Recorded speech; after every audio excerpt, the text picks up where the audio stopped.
بسم الله الرحمن الرحيم الحمد لله والصلاة والسلام على سيدنا محمد وعلى آله وصحبه وسلم مدريال مروين دمان مدحدا iyo mashraafta ya dhalinyarada ardayda aqoon-yahanada marka hore assalaamu calaykum waraxmatullaahi wabarakaatuh salaan kadib waxaa maanta runtii sharaf weyn iyo farxad iyo hayna ka soo qayb galo xafladda sida heerka sare loo soo agaasimay ay soo agaasintay safaaradda jamhuuriyadda Taiwan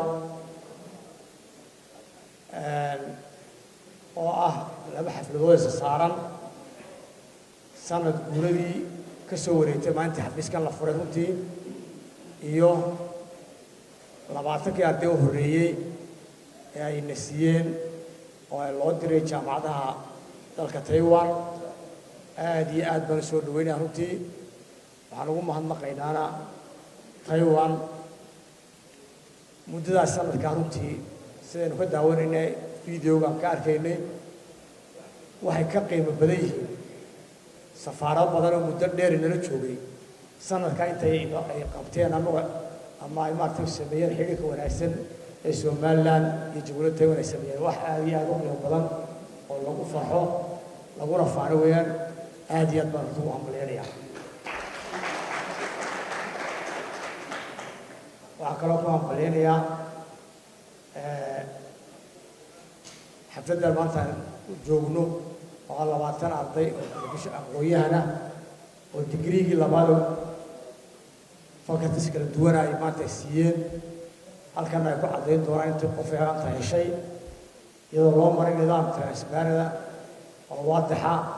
oo anigu aqoontiisa halka keentay maanta way ka bixi doonaan insha Allah kani iyagana ku dardaaran inay sala sheegay madaxdimadooda arabka bafteen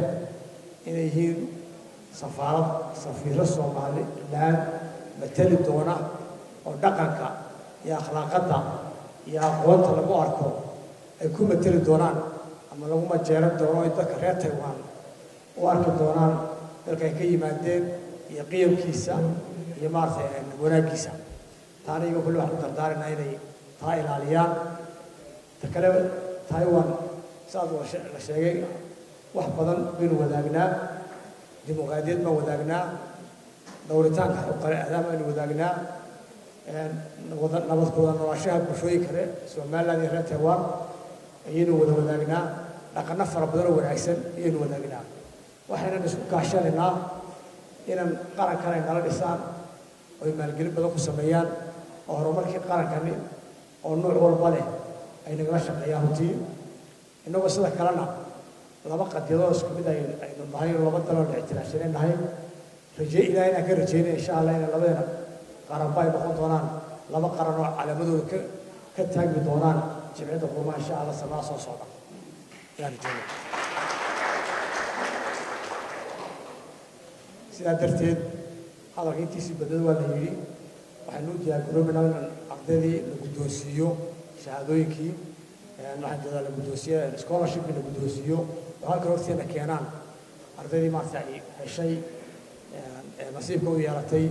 dufcaddii koowaad ay siiyeen aqoon-yahanadii reer Somaliland ee soo kordhisay tacliinta iyadoo aad loo faahfaahiyey oo kulli wasaaradaha ay quseeyaan wasaaradaha baahideeda kala hadleen horena uga hadleen imika kala hadli doonaan mudnaanaha leenahay iyo baahiyeena gaarka ah iyo siday noo kala mudan tahay tacliinta aynu u baahannahay haddana way muujiyeen halkaas badan say noo shaqeeyeen wasaarad beeraha la shaqeeyeen caafimaad la shaqeeyeen wasaarad kasta oo wasaarada ka mid ah hawl badan bay la qabteen runtii hawlaha badan sanadkan la qabteen runtii aad iyo aad baan mar labaad iyo mar saddexaadba anugu mahadnaqayaa safaaradda oo hogaaminayo Master Alan iyo tiimkiisu aad iyo aad baan u mahadcelinayaa shaqada wanaagsan sanadkan qabteen aad iyo aad loo salaatay dhammaan ka soo qaybgalayaasha runtii وأنا أقول لهم السلام عليكم ورحمة الله وبركاته.